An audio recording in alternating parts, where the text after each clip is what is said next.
Yeah.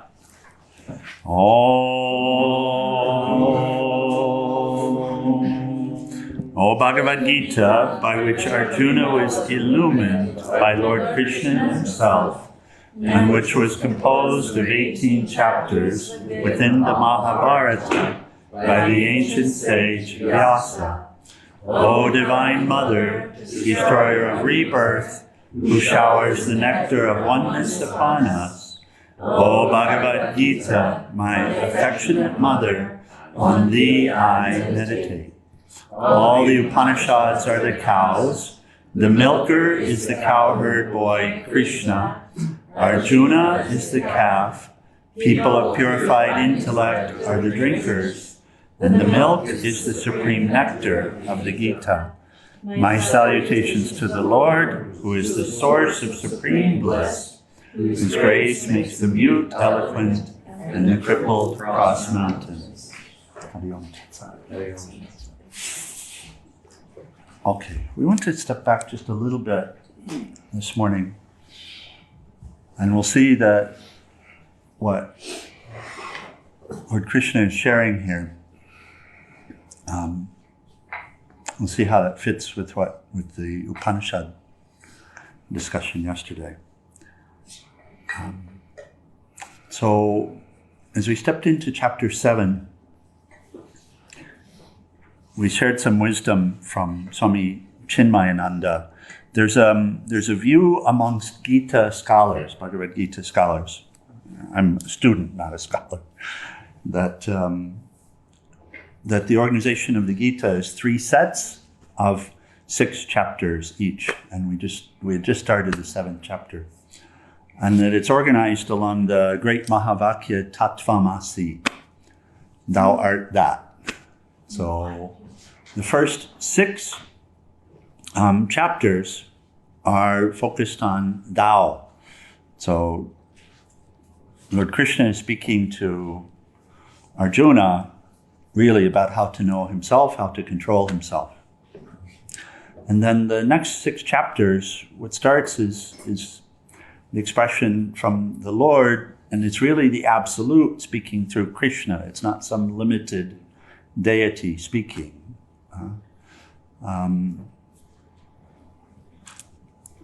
Better that you sit down if you're going to be in the room. Better that you sit down. You can use a chair if you'd like. It's fine. But it's hard enough. Shravana is hard enough. It's hard enough to listen as it is. So yeah. So what the Lord is speaking now, and it's really Brahman, the Absolute speaking through Krishna, is the nature of Lord. Nature of Lord and universe. So that. And so that's what we're in. And it's a deep dive into this, including where, of course, to come, where Lord Krishna reveals his nature directly through Arjuna, and Arjuna has the direct experience. So we come to that. But here he's describing, and we had Hari Wednesday morning. Yesterday we had the walking meditation. Wednesday morning, we talked about who worships me. The Lord speaking about that, yeah. We're going to back up just a step, just to explore a little bit of what he's sharing. And I want to read just in order again to offer this. And we had done this Wednesday morning. We won't read all of it, but he says here, as he's describing himself, as he's describing the Absolute, that indweller of all of us in the substratum of this entire sense universe. He says, Arjuna, I am the taste in pure water, the radiance in the sun and moon, in all scriptures the sacred word Om, the sound in the silence, and the virility in men, the fragrance of the earth, the brilliance in fire, the life in all beings, and the purifying force in austerity. Know me, forever present as the origin of all beings. I am intelligence in those who are wise, and splendor in all that is beautiful. I am the power in strength, that is unattained by passion or personal desire. In fact, I am the desire in all beings, Arjuna, when desire is in accord with Dharma. So these we've discussed. And then he continues, the qualities of nature, the gunas, come out of me, and this is a great teaching of the Gita, is the qualities of nature. Yet I am not contained in them, he says. Most people fail to look beyond the three qualities of my Prakriti. People see only these changing qualities and don't see me, the transcendent one. In the midst of all that changes, I am that. I am what doesn't change. And there's exploration that we want to take a little bit with this.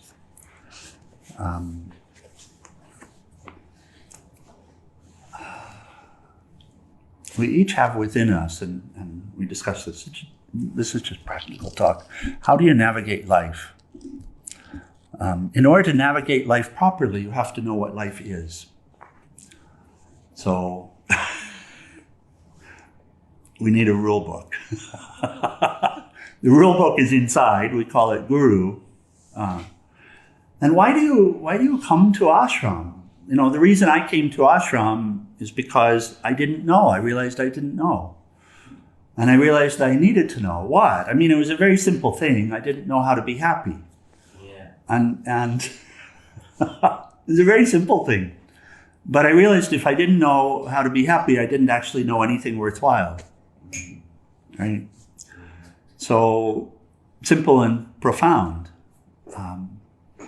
So I came to ashram in order to learn something about what I didn't know. Actually, I just wanted to know the truth.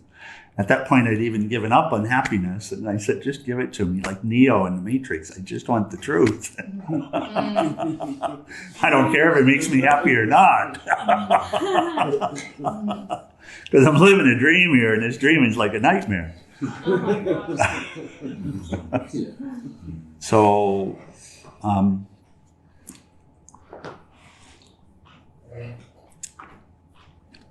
so our situation is we don't know, but we think we know. Or what does that mean? There's a faculty within us that asserts, I know. And it asserts it very loudly, very strong. And it revels in limited knowledge. Yeah. I know that you're good, I know that you're bad. I know that you're tall, I know that you're short. Right? This kind of knowledge. I know that you're harmonious. But that nature that's asserting this within us, it's not the only voice within you, is it? Thank God. But it's a loud voice, isn't it? You know, I put this up and I'll say, what is this? And the first word that will come to mind, well, maybe in Spanish, what's the first word that comes? Mana. Sorry? Mana. Mana.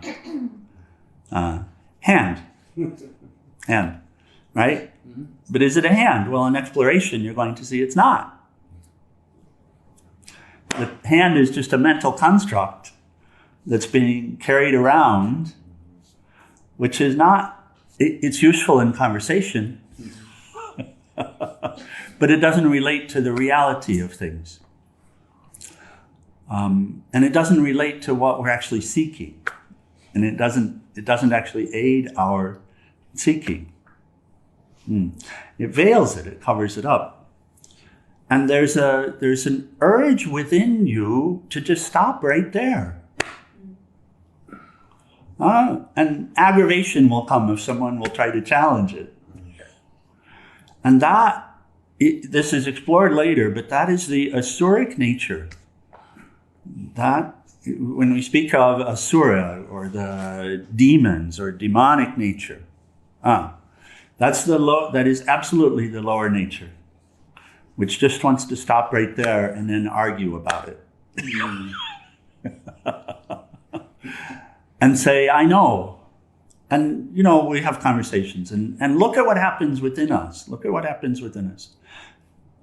We're in a conversation. We feel the conversation we're having is very important. And we're passionate about it, and somebody's not getting it, somebody's not understanding or not agreeing, and they say at some point in the conversation, you don't know. And what happens? A voice in you says, Sure. yes, I do. Anger. And maybe maybe a lot of anger around it. So what the Lord is sharing here when we begin this is we don't know. And so he's inviting us to come into a place where we allow ourselves not to know, and to take a deeper look at this reality, the actual reality that we're living in, the actual reality that we're a part of. Why? Well, I feel like each of us have some personal understanding of why. Because if we don't know something about this, then life is not fulfilling. And by the way, as long as this asuric nature is so strong within us, and it dominates our existence, then there's no peace for us. Right? There's no peace for us. There's no joy in our lives. The joy seems to be in having control of something, or having something in our hands, and we all live this dream, right? So it seems like one thing, it is another, and this is what's being shared here. So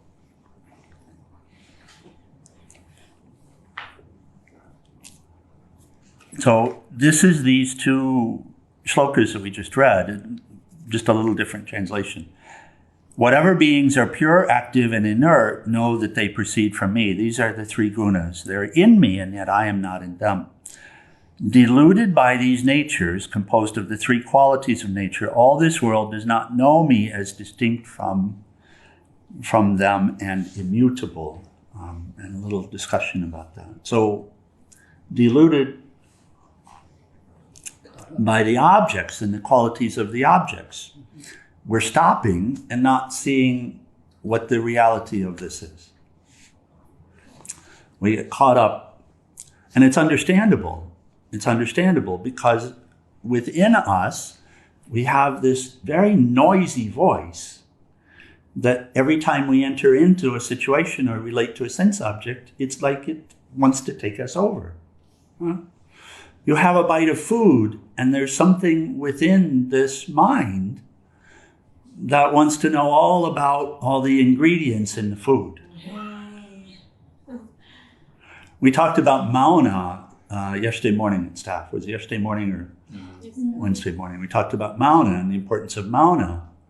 And the reason it's so hard to be quiet is you have voices inside you that won't shut up. And somehow there's this feeling that there's a need to express them, but actually there's a need to control them.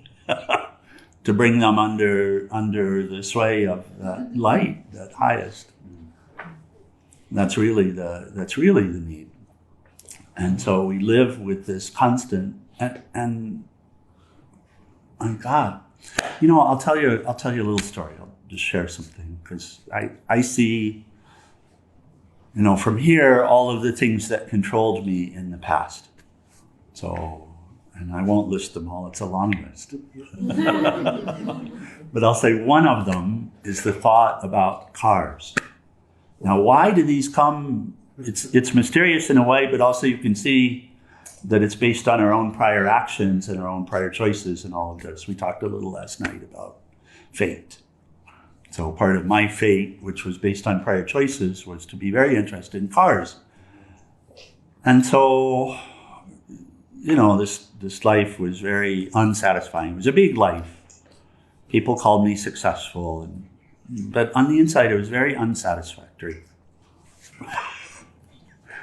And so we came to the place where we said we can't live like this anymore.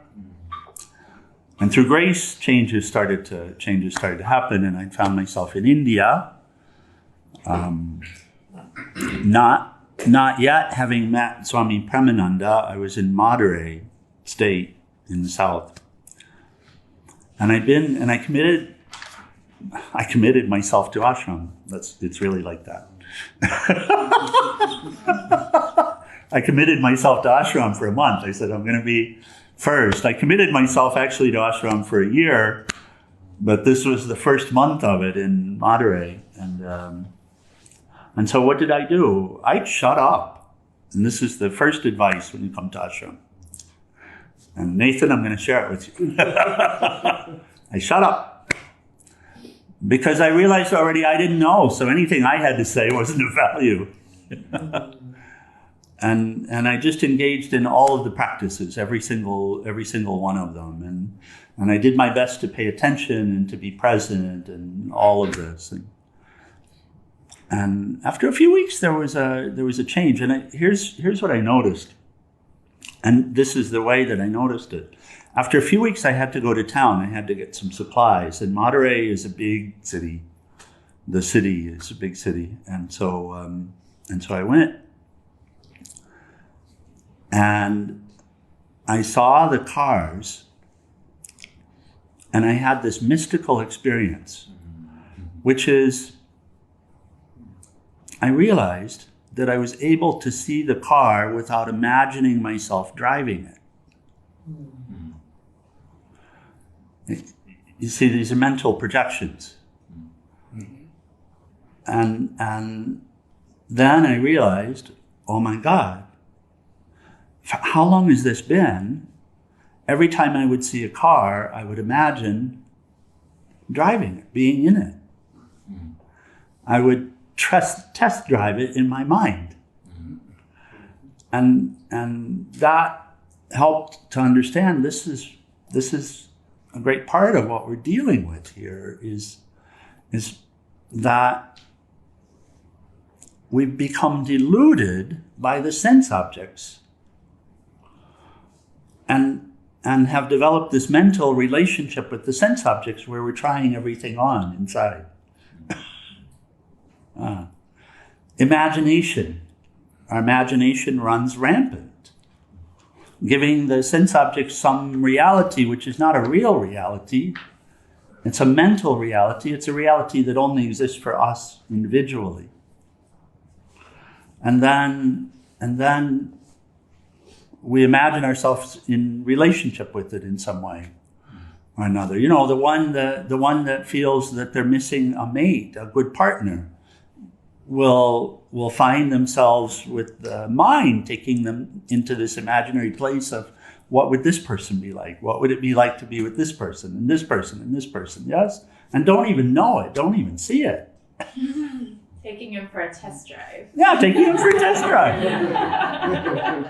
Or whatever else it is that's of interest in this imaginary world. And so the realization came, oh my God, that's what I was doing with my life. Test driving sense. Test driving.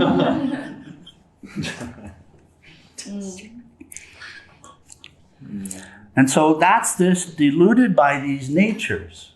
It's just the nature of the things. And of course, this world is an infinite world, so there's literally everything here. So there will be both what we like and what we don't like, ragadvesha. There will be what we like and what we don't like. And as long as we live in this world, we are deluded. I don't mean this world, the greater world. I mean this little personal world where it's filled with test drives.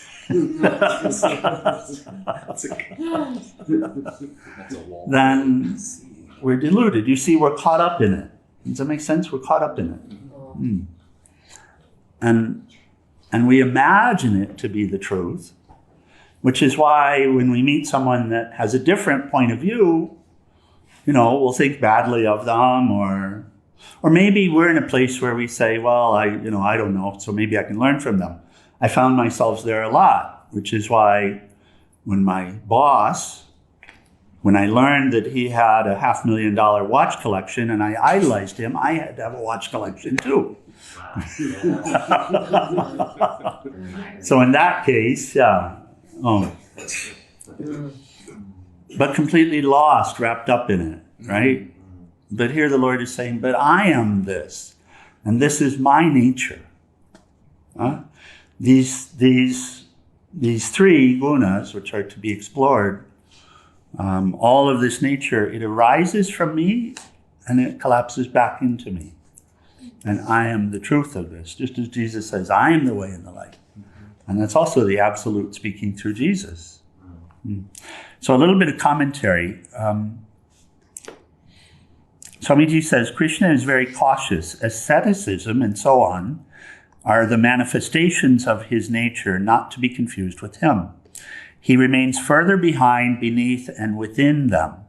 Again, within should not be taken to mean that he's somehow encased, limited, or restricted by them. They're all in him, but he is not contained in them as a pot contains water. God is like the crystal which reflects the color of the nearby object. It is ignorance that attributes the crystal itself to the color of the object.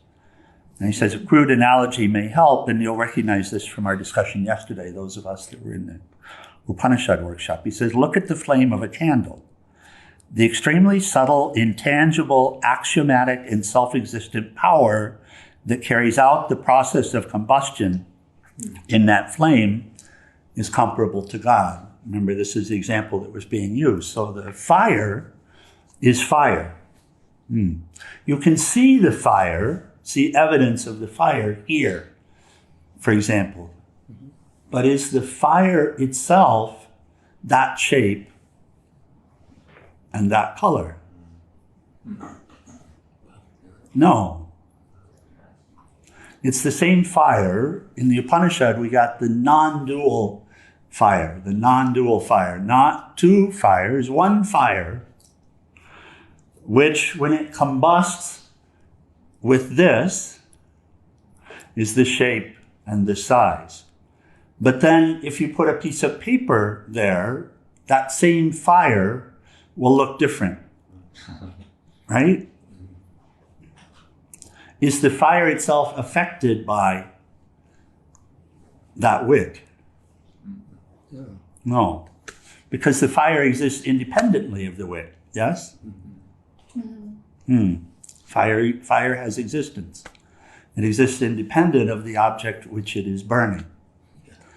So the same relationship, if we can catch it a little bit, the same relationship here is being described by the Lord as the reality of this. So the same Lord exists in the same way as the fire exists. It is the source of the fire. It is the fire itself. It is the life itself. But it will appear different in the different objects, but according to the nature of the objects, not according to the nature of itself. Fire is one. It's not yellow because of the nature of fire. It's yellow because of the nature of what it's combusting right now. Sometimes fire is blue, is it correct? Oxygen rich. But is the fire really blue or yellow? You see, it's a subtle point, but one that's worth taking a moment with. The fire is not really blue or yellow, correct? You say it is, but it's not really, is it? Fire. It's fire. Does it have a color? I don't know. No, it doesn't. It clearly doesn't. No. It clearly doesn't. Wow. Yeah. Fire has no color. Like light. There are qualities. The color is not one of them. The size of it is not a quality of the fire, right? The temperature of it is not even a quality of the fire.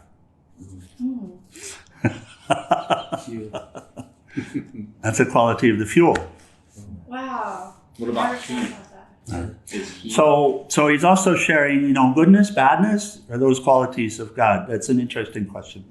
The gunas. No. No. Not. That has to do with the qualities of nature. The fuel. So perhaps that'll help in some way. Perhaps that can be taken into a practical life today in terms of in terms of relating. So he's saying, I'm everywhere here, but you have to look deep to find me. You have to look under the surface to find me. I'm not white, I'm not red, I'm not young, I'm not old, right? I'm not modified by anything that you're seeing here or anything that you're sensing here. I'm not modifying it. Not modified by it, but I'm there. Yes. Also, but I'm there. Mm.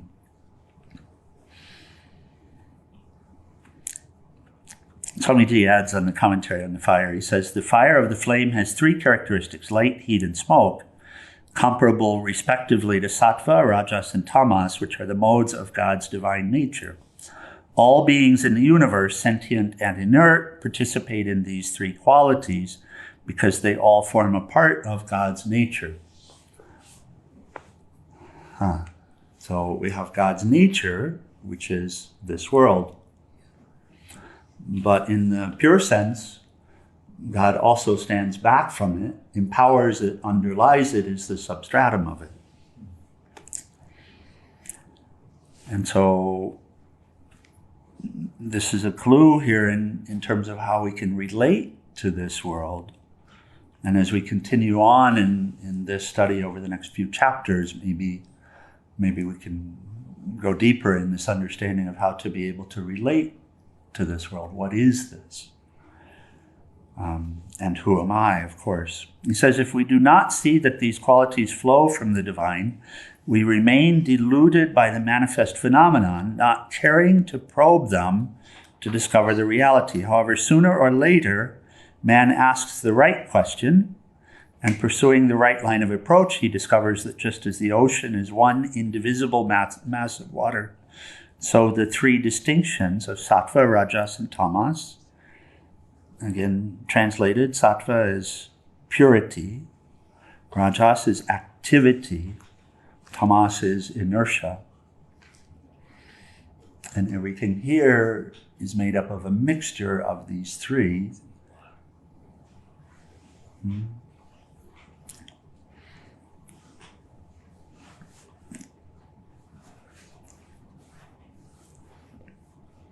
So, pursuing the right line of approach, he discovers that just as the ocean is one indivisible mass of water, they're wavy bits, but it's still, yeah. So too, all of this does not exist separately from God. All of this does not exist separately from God. This is being shared. There's no separate reality is what's being shared. You know, there's a concept, some people would say it's a Christian concept. It's not, it's just a lower way of relating. There's a concept of creation that God created. We said the other day, like a potter creates a pot, created this world, and then just like a potter remains apart from it. But in this case, what's being shared with us is no, that pot also is God, but through the nature, the gunas, the qualities of nature. So this universe does not stand apart, but that absolute is not affected by it. That's the concept shared.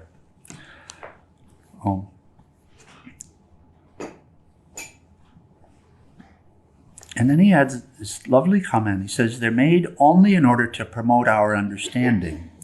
The truth is seen to be transcendent, something which embraces all of these. They exist in God without division, yet he is beyond them and also changeless. And just a little more in the same line, the next two shlokas. He says, verily this divine illusion of mine, made up of the three qualities of nature, is difficult to cross over. Those who take refuge in me alone cross over this illusion. Here, what we were just talking about, if you caught it, if you see how you have, at least in the past, become enmeshed in all of this here, test driving life, so living really an imaginary life, and if you see that tendency exists and that it's possible to do, and maybe it still happens, and and we still want happiness. How many of us, in spite of this, still want to be happy? So this is when we get to the concept of crossing over the sea of samsara, crossing over this delusion, coming out of this state of delusion, transcending it. So, and this is what the Lord speaks to now. He says it's hard because it's so pervasive, isn't it? It's so pervasive. I mean, my God, we walk through a supermarket and it's exhausting when we're in this state. Any experience is exhausting. Because there's a whole story about it inside. This person, and you have to listen to this. Oh my God. Swami Premananda would say to people that would come and say, oh my God, you have such a tough life. It's so austere. You have so little. And Swamiji would laugh.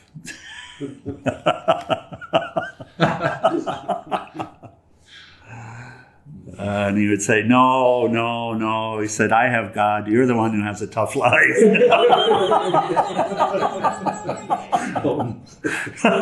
Because he remembered.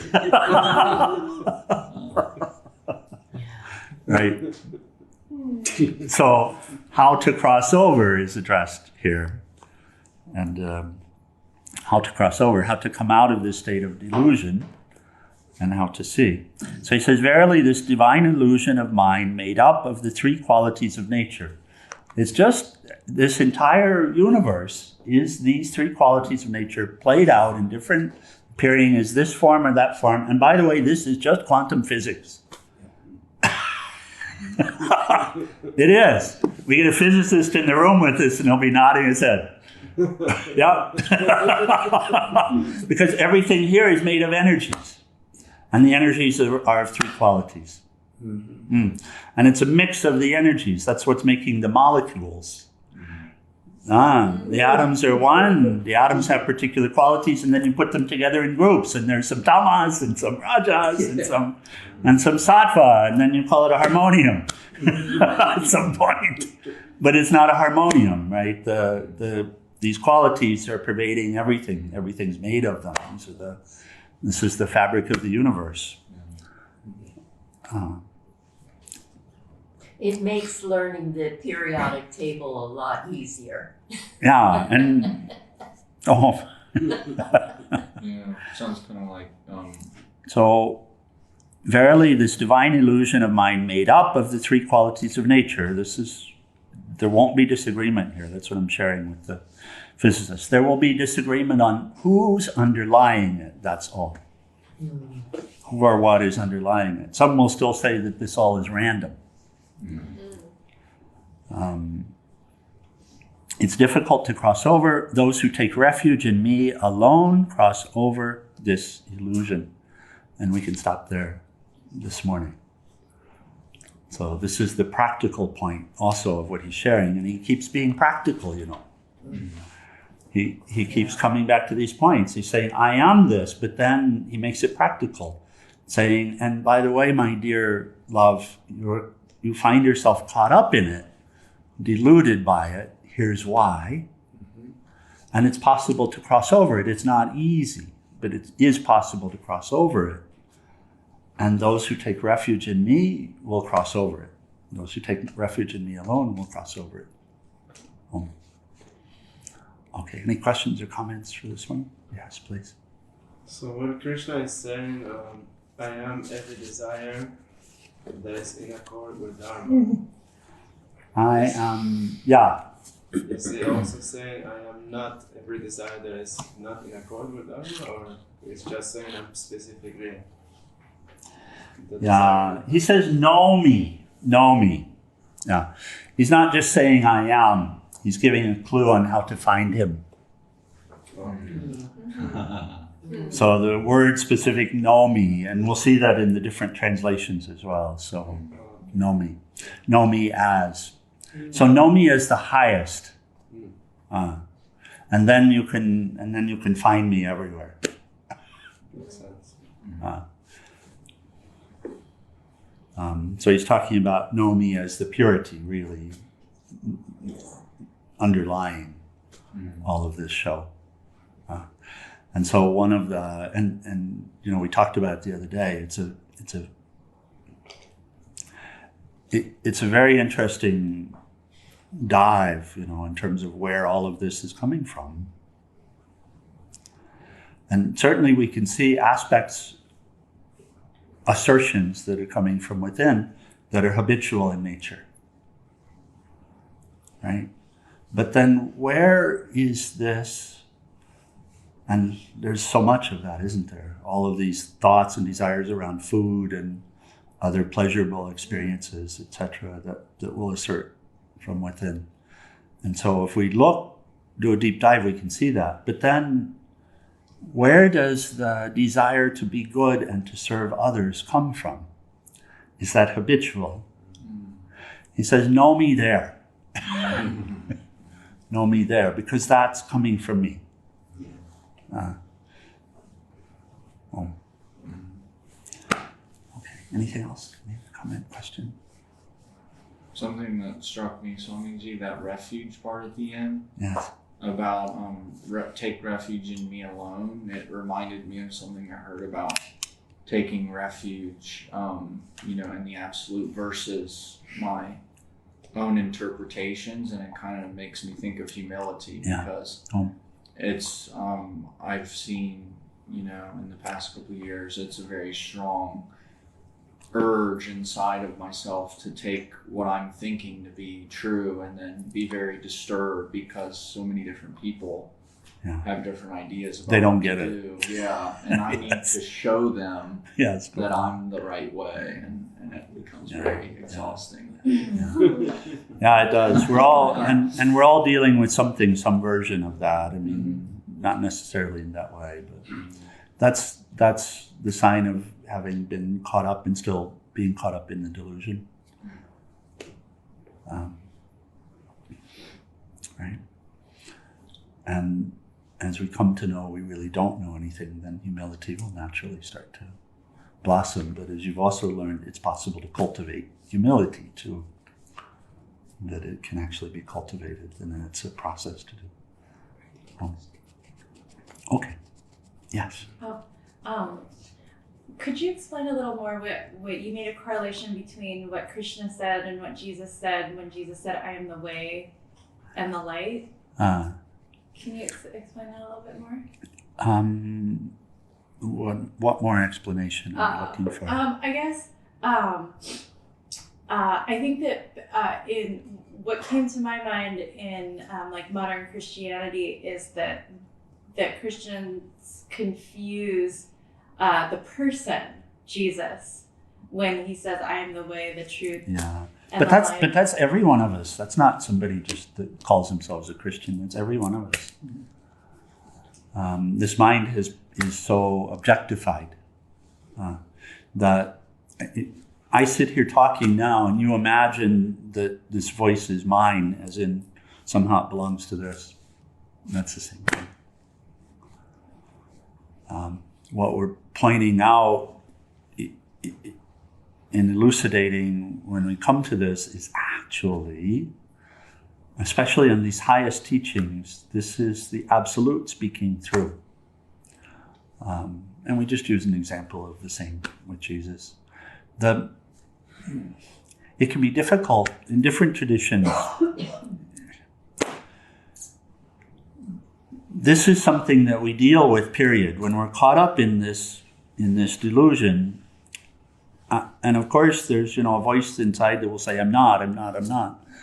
But when we're caught up in it, then we're confusing the essence of life, which is appearing right in front of our eyes, in front of all of our senses, the essence of life, for the nature that it's expressing through. Mm. We're confusing the flame for that particular flame, like that. That's the state we find ourselves in. And so, and maybe we can see God in someone that's really good and kind, but then someone comes along and they're yelling at us. And then the question will be, how can I see them there? And the answer will have to be by knowing what that is. And knowing where God is relative to this. It will require a knowing that's tested by life, that's tested by living your life. And we say that there are 3 steps towards learning these highest truths, and they're iterative, they go together. Shravana, which is listening. Manana, which is contemplating, rolling it around, looking at our life experience, etc. And through those 2, it begins to open things up, doesn't it? In the mind, and we start being able to contemplate. But then the 3rd is nididhyasana, which is living as if it's true. So, and that's a hard part, but that's required.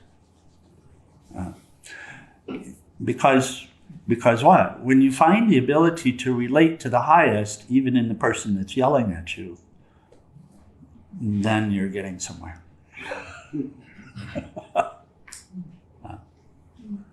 Then you're getting somewhere.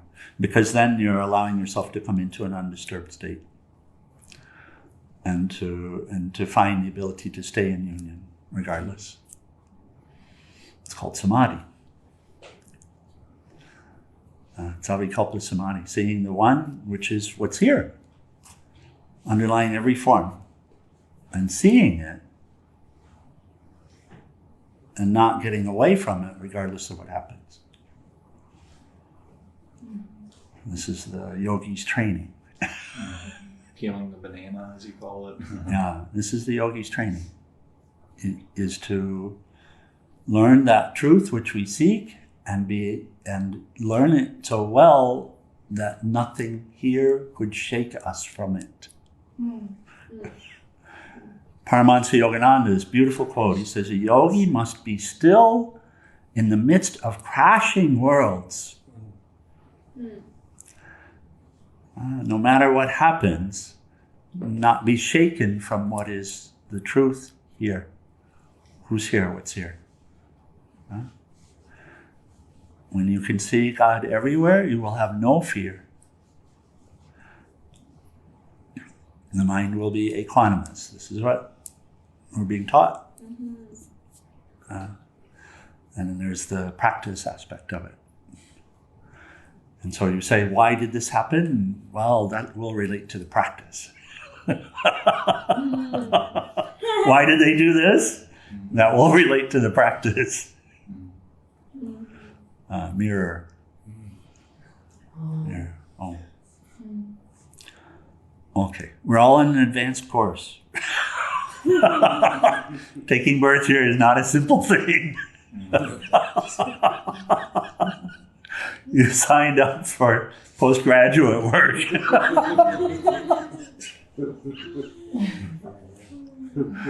Okay, we should close. Page 174. Om Trayambakam Yajamahe Sugandhim Pushtivardhanam Orvai Rupameva Bandhanan Mritor Mokshiyamamritat Om Trayambakam Yajamahe Sugandhim Pushtivardhanam Orvai Rupameva Bandhanan Mritor Mokshiyamamritat Om Trayambakam Yajamahe Sugandhim Pushtivardhanam Orvai Rupameva Bandhanan Mritor Mokshiyamamritat Om Sarvesham Swastir Bhavatu Sarvesham Shantir Bhavatu Sarvesham Purnam Bhavatu Sarvesham Mangalam Bhavatu Sarve Bhavantu Sukhinaha Sarve Shantu Nirahamaya Sarve Bhadrani Pashyantu Makashitu Kapapave Asato ma satgamaya, tamaso ma jyotirgamaya, mrityur ma mritangamaya. Om Purnamida Purnamidam Purnat Purnamudachyate Purnasya Purnamadaya Purnameva Vasishyate. Om Shanti Shanti Shanti. O adorable Lord of mercy and love, salutations and prostrations unto thee. Thou art omnipresent, omnipotent, and omniscient. Thou art Satchidananda. Thou art existence, knowledge, and bliss absolute. Thou art the indweller of all beings. Grant us an understanding heart, equal vision, balanced mind, faith, devotion, and wisdom. Grant us inner spiritual strength to resist temptation and to control the mind. Free us from egoism, lust, anger, greed, hatred, and jealousy. Fill our hearts with divine virtues. Let us behold thee in all these names and forms. Let us serve thee in all these names and forms. Let us ever remember thee. Let us ever sing thy glories. Let thy name be ever on our lips. Let us abide in thee forever and ever.